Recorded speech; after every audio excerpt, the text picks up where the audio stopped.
आदाब, नमस्ते, सत श्री अकाल। आप सभी का स्वागत है मेरे यूट्यूब चैनल पे। मैं हूँ आपके साथ फायका जावेद।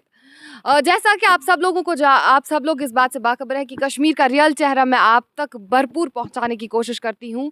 कुछ पाकिस्तानियों का क्या कुछ कहना होता है 370 35 के हटने से, या फिर कश्मीर में जितनी भी पिछले सालों से जितने भी यहाँ पे मसले मसाइल थे उन पे बातचीत करने के लिए हमारे साथ जुड़ चुके हैं भाजपा के सीनियर कार्यकर्ता जावेद कुरैशी साहब। सबसे पहले आपका बहुत बहुत धन्यवाद वक्त देने के लिए। बहुत शुक्रिया आपका। देखिए, आपसे जानेंगे कि कई पाकिस्तानी ऐसा दावा करते हैं कि 370 और 35 से जब कश्मीर में हटा तो उनसे उनके हकूक छीने गए। तो आप उनको क्या मैसेज देना चाहोगे, क्या पैगाम देना चाहोगे उनको? मैं उधर वालों को, जी। पाकिस्तान वालों को पहले तो बात ही नहीं करना चाहता हूँ। अब तो आपने सवाल कर दिया। वो तो अपने बारे में सोचे, जम्मू कश्मीर के बारे में नहीं सोचे। वो दिन याद करें जब उन्होंने कबालियों को यहाँ पे भेजा था। हमने लात घूसे मार के इनको यहाँ से भगाया था। तो हमारे बारे में सोचने की ज़रूरत नहीं है, अपनी ज़िंदगी के बारे में सोचें। और जो हमारा गिलगित बिलोचिस्तान वहाँ पे है, इंशाअल्लाह रहमान अनकरीब हमारे साथ होगा। और पहला वाहिद शख्स होगा जावेद कुरैशी जो कश्मीरियों को लीड करेगा, और तिरंगा पीओके में चढ़ा के आ जाऊंगा, पहली बात। दूसरा, जो पाकिस्तान का वजूद है वो मिट चुका है। वो भीख मांग रहे हैं। उन्होंने, आप देखो कि पूरे मुल्कों में उनकी हालत क्या है।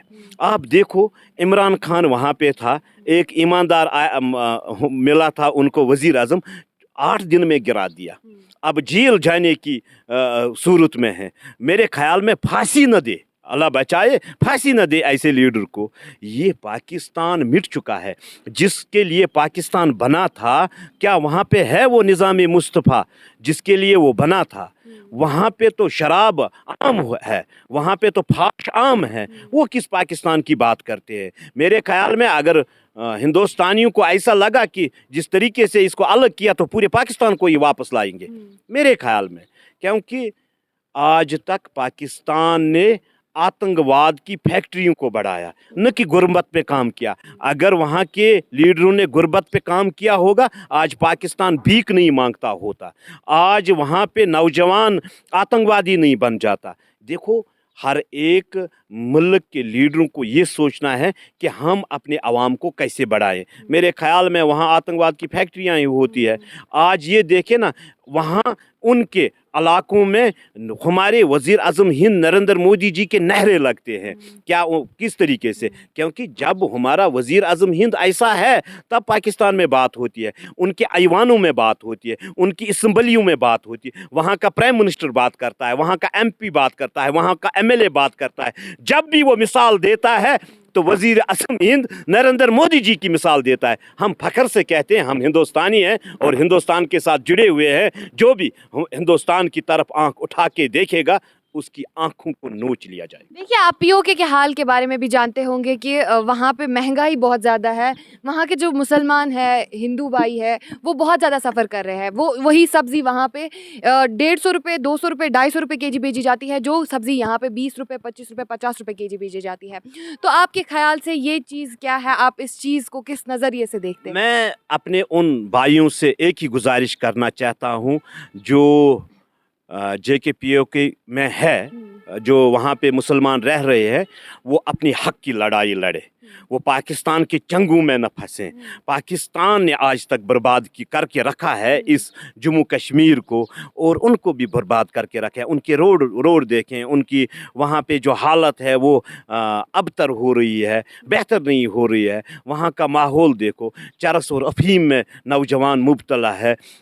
किस ज़िंदगी में वो जी रहे हैं। उनको अपने हुकूकों के लिए लड़ना चाहिए और हिंदुस्तान तिरंगे को वहाँ पे लहराना चाहिए और मांग उठानी चाहिए कि हम हिंदुस्तान से वापस मिलना चाहते हैं। इंशाअल्लाह रहमान वो भी दिन दूर नहीं होगा जब वो मिल जाएंगे हमसे। मगर सबसे अफजल बात है, आवाज़ उनको भी उठानी है और हम भी एक ही सुर में उनके साथ आवाज़ उठाने के लिए तैयार हैं। देखिए, आप भी जानते हैं और हमारे दर्शकों में कुछ लोग भी जानते हैं कि G20 की प्रेसिडेंसी जो है इस बार इंडिया ने होल्ड की है, और एक समिट जो है वो यहाँ पे मई में G20 का होने वाला है, जिसकी तैयारियां जो है जो ज़ोरों शोरों से चल रही है। लेकिन वहीं बात करें पाकिस्तान की, तो पाकिस्तान के कुछ सियासी कार्यकर्ताओं ने इस पर आवाज़ उठाई है। उनका ये कहना है कि कश्मीर में G20 मीटिंग्स नहीं हो सकती है, क्योंकि वहाँ पे जो है वो एक डिस्प्यूटेड टेरिटरी है। इस बारे में आप क्या कहना चाहोगे? वो डिस्प्यूटेड खुद कहते हैं ना, हम तो नहीं कहते ना।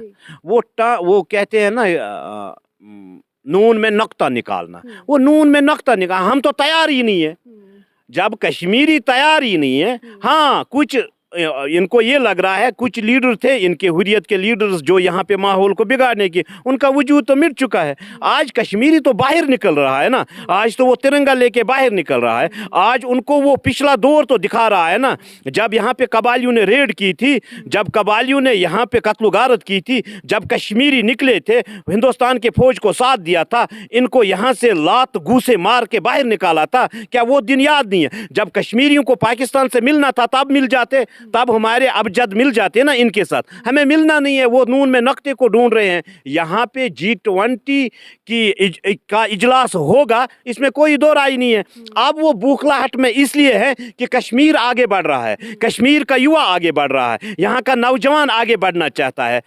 वो तो परेशान हाल खुद है, वो हमको भी परेशान करना चाहते हैं। आज हर एक कश्मीरी इस चीज़ से वाकिफ़ है कि अगर हमें रहना है तो हम हिंदुस्तानी बन के रहेंगे, और अगर हमें जीना है हम इस सरज़मीन में रहे। मुसलमान वो होता है, हम इस हिंदुस्तान के ज़मीन पे पैदा हुए हैं। मुसलमान दिन को 5 बार इस मिट्टी पे सजदा करता है। मुझे बताए ना, मुझे ये बताए, अगर हम इस मिट्टी को 5 बार सजदा करते हैं, ज़्यादा तो वफादार हम ही लोग हैं ना।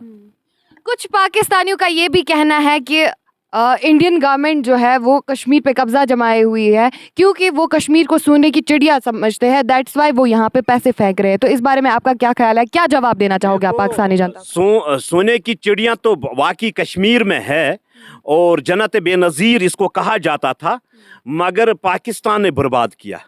अगर हमारी सिक्योरिटी फोर्सेस बॉर्डरों पे नहीं होती, अगर हिंदुस्तान की फ़ौज ने हमें नहीं बचाया होता, मेरे ख्याल में यहाँ मरगुजार या आबाद होते और कुछ नहीं होता। यहाँ आतंकवाद के ट्रेनिंग सेंटर होते, यहाँ कोई ज़ियारत नहीं होती, यहाँ कोई मुसलमान की इबादत गाह नहीं होती। ये सच है, ये झूठ नहीं है। हाँ, इन बातों से तो तकलीफ़ होगी ना, जब आप सच्चाई कहोगे तो तनकीद तो आपको किया जाएगा, मगर ये सच्चाई है। हिंदुस्तान की फ़ौज जब बॉर्डर पे है तब कश्मीरी आराम से जी रहा है, तब कश्मीरी आराम से सो रहा है, तब कश्मीरी आराम से वहाँ पे बिजनेस कर रहा है। हाँ, एक ही डर है, रात के वक्त कोई आतंकवादी ना आए गोली मार दे, और सवेरे इस्लाम को बदनाम करने की कोशिश की जा रही है। मेरे ख्याल में उनको अपने बारे में सोचना चाहिए, हमारे बारे में नहीं। हम खुद अपने बच्चों और अपने जम्मू कश्मीर के बारे में सोच रहे हैं, और अल्लाह ताला ने हमें इतना ज़हीन भी बनाया है, इतनी सोच समझ भी है। इसलिए जम्मू कश्मीर के बारे में बात करना छोड़ दें, वहाँ बेरोज़गारी पे बात करें, वहाँ गुर्बत को हटाएं, और जो वहाँ पे सियासी लीडरों का हाल है, घसीट घसीट के निकाल रहे हैं, आम लोगों को पिटाई हो रही है, वो हिंदुस्तान में नहीं होता है। हिंदुस्तान एक जमहूरी मुल्क है, और यहाँ जमहूरियत कामयाब है, और हर एक मज़हब, चाहे हिंदू हो, मुसलमान हो, सिख हो, ईसाई हो, इसको अपने हुकूक है। पाकिस्तान की तरह नहीं बम ब्लास्ट मस्जिदों में किया जाता है, यहाँ पे नहीं। यहाँ अगर कोई हिंदू मस्जिद में जाता है ना, पहले नमस्ते करके अंदर जाता है, जूता निकाल के। वहाँ की तरह नहीं कॉलेजों में अटैक हो, बच्चों को, मासूम बच्चों को मारा जाता है। यहाँ पे अगर किसी ज़ियारत में दहशतगर्द होगा भी, अगर 6 दिन हमारी फौज को रुकना पड़ेगा, 6 दिन रुक के, मगर एक चीज़ पे भी नुकसान नहीं होता है। पाकिस्तान के कुछ पॉलिटिशियंस, पाकिस्तान के कुछ कार्यकर्ता हमेशा से हमने देखा होगा कि वो यूएन में, यूनाइटेड नेशंस में, चाहे किसी भी इंटरनेशनल फोरम पे सिर्फ कश्मीर के मसले को छेड़ते हैं। तो क्या लगता है आपको कि इसके पीछे क्या वजह है कि वो बस कश्मीर का मुद्दा ही सामने रखते हैं? आपको देखना होगा, वहाँ की सियासत कश्मीर पे ही चलती थी, वहाँ की हुकूमत इनके मंशूर में होता था। कोई भी सियासी पार्टी हो तो इनका मंशूर होता था मसले कश्मीर को हल करेंगे। तो 2014 के बाद अगर आप वेबसाइट वहाँ पे देखोगे, वेबसाइटों पे किसी सियासी पार्टी का मुद्दा ही नहीं है आज मसले कश्मीर, क्योंकि उनको अब पता चल गया है ना कि अब ये दाल